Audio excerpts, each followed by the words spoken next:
gosh, look at the crowd. Come this way. Those who spread goodness radiate happiness to everyone around them. Introducing LOLC Finance Credit Cards. Fuel the goodness in you. Welcome to LMDtv. I'm Ashwini Vethakan. Joining us this week on Talking Business is the Acting Director General for the Colombo Port City Economic Commission, Saliya Wickramasuriya. Welcome to the show, Saliya. It's good to have you with us. Thank you, Ashwini. It's good to be here. Saliya, what are the pros and cons of the Port City Colombo Commission Act, the special economic zone, to the nation? That's a very broad question. Let's start with the cons, because there aren't that many of them. I would say the biggest con is its propensity for it to be misinterpreted or misread as having some other political agenda. It doesn't really have anything like that.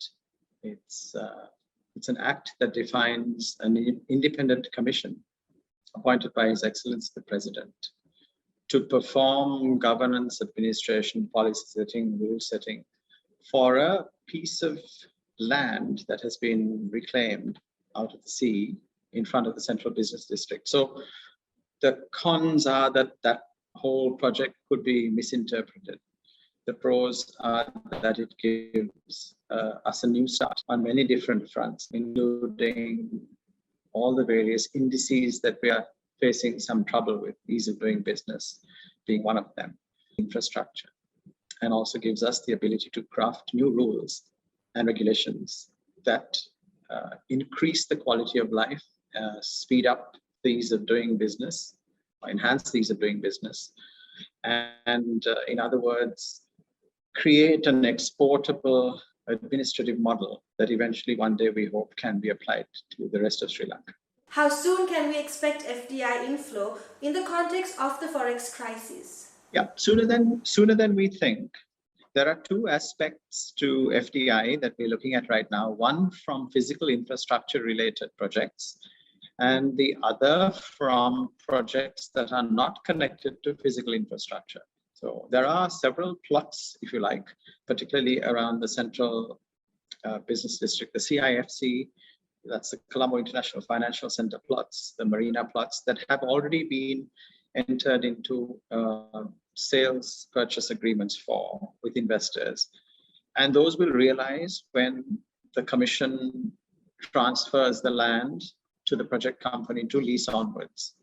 So that should happen fairly soon. Within a month or so, the FDI connected with those will actually be green lighted. Now, it may take a little bit longer for them to achieve financial closure and move money into Sri Lanka, but certainly within this year, there'll be a reasonable increase in foreign direct investment based on physical infrastructure. But we're also looking at several other projects that are interests in offshore banking, financial services, digital asset exchanges, bullion exchanges, downtown duty free. There are various things which have a light infrastructure, a light or no infrastructure requirement, which the commission is entertaining, which actually could move forward fairly fast. Now, being virtual as such, they don't have a huge FDI associated with them, but they have a high transactional value. Most interestingly, we can share with you that the commission is entertaining introducing an e-residence concept tied to a duty-free allowance based on inward remittances. Now, before we take this, all of the commission's actions need to be approved by the president. And before we take these ideas to His Excellency, we are refining them with the Ministry of Finance. The Minister of Finance has given us his blessings and actually encouraging us to take unusual, shall we say, novel steps to increase FDI into the country. And those three areas are where we're looking at. There's physical connected FDI, the virtual business connected FDI, and the e-residence connected FDI, which is for individual people to participate in the port city as virtual residents. Now, Saliya, the Golf's Green is a popular public attraction in Colombo. However, the port city has promised large spaces for the general public with better facilities. Could you give us an overview of this? Ashwini Golf is a lovely place, but it doesn't have a beach. port city public area will not be in one place as large as Golf is, but it will have a beach that's accessible to the public, at least in parts. So that from that point of view, there's a 2-kilometer long beach stretch, beachfront. Some of it is earmarked for projects, some of it is earmarked for public use, and there's a large public area, public parks already being planted and growing. That will be open to the public as soon as health and other restrictions permit us. What are the effects of the Port City Colombo on Sri Lanka's bilateral cooperation with other nations, such as India? Well, it really should not impact our relations with any country, whether it be India, China, the US, the UK, EU, anywhere we do business with, those countries that are our diplomatic partners and trade partners.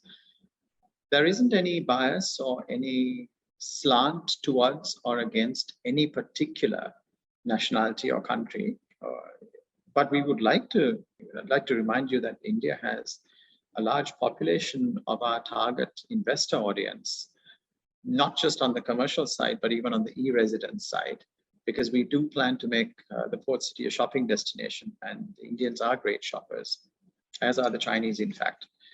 So we hope to make it a meeting point actually for all these nations and their citizens and their cultures, by offering a lifestyle and a means of doing business that actually adds value to them. And on that note, we'll be going in for a short break.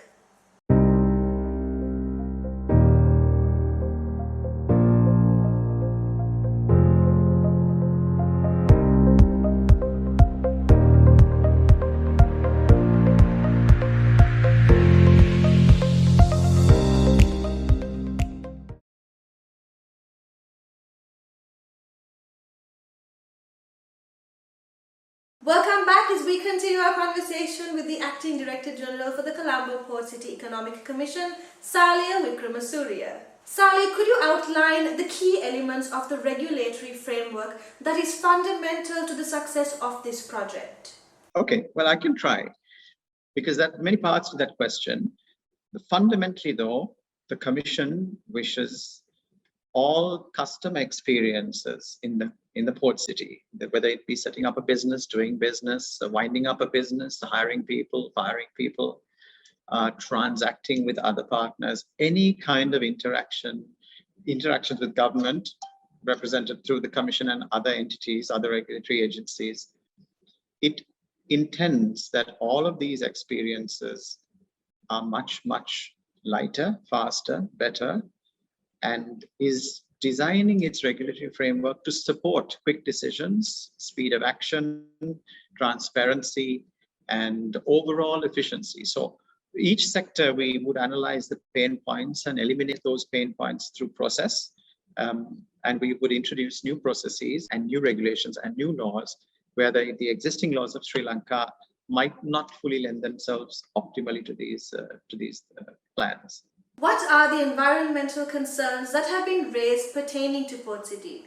And to what extent are these claims true? That again is a broad question, Ashwini. It depends on who you speak with. Different people have different concerns and views. From my point of view, I can add a personal dimension to it.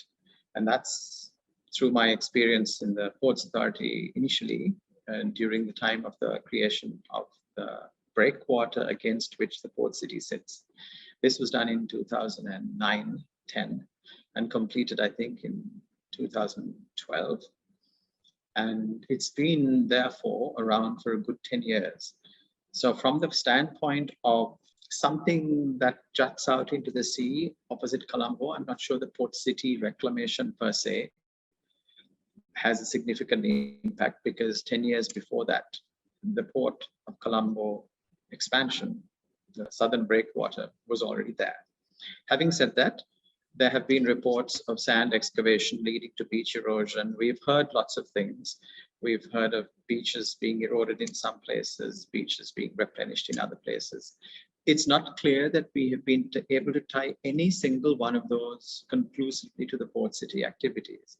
And I say this because all these things are happening in a period of great climatic confusion. You've seen how weather patterns have changed, sea levels have risen, wind strengths, rain, inundation has. So there's a lot of moving parts in the environmental picture. Suffice to say that going forward, we plan to focus everything we do in the port city on sustainability and environmental protection. In your opinion, Saliya, what is the impact on Colombo's real estate value due to the establishment of Port City? Another interesting question, thank you. There are some who view this as a zero-sum game, which means if you have a fixed number of buyers with a fixed number of dollars or rupees, any dilution will lower prices. We don't subscribe to that belief. We subscribe to the belief that the port city will be a catalyst for attracting investment in businesses and personal residences, and thereby raise Sri Lanka's profile as a destination, second home destination, shopping destination, business destination, trade and commerce destination. So our view is that whatever we do with the port city would be to enhance its attractiveness and build the market. So our view is we're looking at more people with more money to spend. And our view is that it will actually increase property prices in Sri Lanka, in Colombo. Our final question for this evening, Saliya. Has COVID-19 affected the timeline of the Port City project? It's been a challenge, Ashwini, because clearly when you're promoting a new destination in what to most people is a different country, the ease or lack of it, of going and visiting and speaking to the relevant people, is a burden for us to bear. I mean, we haven't been able to. There's only so much you can do with Zoom and Microsoft Teams and WebEx and so on and so forth with investors. So our ability to tap into what potential investors are looking for has been somewhat limited. So has it been limited their ability to come to Sri Lanka to talk with us. But we are at the moment speaking with a few anchor investors, and it's one of them, or more than one of them at least, that we hope to encourage to make that change to visit and make a commitment post-COVID. We think that one or two large anchor investors would make the difference and put the COVID challenges behind us. Well, this has been an interesting conversation. Thank you for joining us on the show this evening, Saliya, and for the update on Colombo's Port City project. Thank you, Ashwini. It's good to be here. Coming up, we have the latest from the nation's economy. Stay tuned. You love the feeling of being renewed. To stay beautiful every single day. To breathe just like we do. Because you are truly delicate, protecting the ones who've been with us through the years. With Saliya Care, the only wood coating that truly protects you. Saliya Wood Coatings from JAT.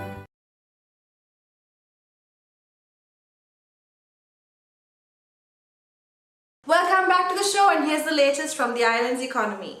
According to the LMD Nielsen IQ Business Confidence Index survey, the share of corporate executives who say the economy will improve in the next 12 months rose to 20% in September, compared to a mere 6% in the previous month. However, 46% of those polled are of the opinion that economic conditions will deteriorate in the coming 12 months, and another 34% expect the economy to stay the same. Where long-term business prospects are concerned, sentiments appear to have waned to some extent, as 51% versus the 60% in August of survey participants anticipate an increase in sales volumes in the next 12 months. In contrast, 19% of respondents say that sales are likely to decline. As for short-term business prospects, 37%, up from 22% in the previous month, of respondents have a negative outlook for the next 3 months, whereas a quarter expects sales to improve. When it comes to the investment climate in the country, 16%, up from 11% in August, of corporate executives describe conditions as being good or better. On the other hand, 71% versus 78% in the preceding month do not consider this to be a good time to invest. Similar to previous months, most corporates are looking to maintain their staff members in the coming 6 months, according to 3/4 of respondents. Furthermore, the share of businesses looking to increase their workforce during this period has increased to 18% from 12% in August, while 7% say they have plans to retrench staff. The Peppercube Cost of Living Index for August recorded a surge of 8.6 points from the previous month to reach 85.7, the largest increase registered since June 2020. In addition to this, the latest CLI reflects a fall of 13.2 points when compared to the corresponding period of August 2020. Meanwhile, the gap between the CLI and the Colombo Consumer Price Index has widened following a narrowing in July, which suggests that the household burden increased to some extent in August. 92%, up from 90% in the previous month, of those surveyed by Peppercube believe that the cost of living of families has risen to a moderate degree or otherwise over the last 12 months. Another 5% feel that it remained the same, while 3% of respondents point to a lower cost of living. Moreover, 84% of the survey sample anticipate an escalation in the household burden in the 12 months ahead, an increase from 78% in July. In contrast, only 8% of those consulted by the pollsters expect the household burden to ease during this period, while 7% are of the opinion it will remain the same, and the balance 1% don't know or can't say. As for the ability to purchase non-food goods and services when considering their cost of living, economic status and saving capacity in the coming 12 months, 79% compared to 60% in the previous month of the respondents point to the likelihood of negative perceptions ahead. And that's all we have for you this week. Don't forget to subscribe to our YouTube channel and follow us on Facebook and Twitter. Thank you for watching and stay safe.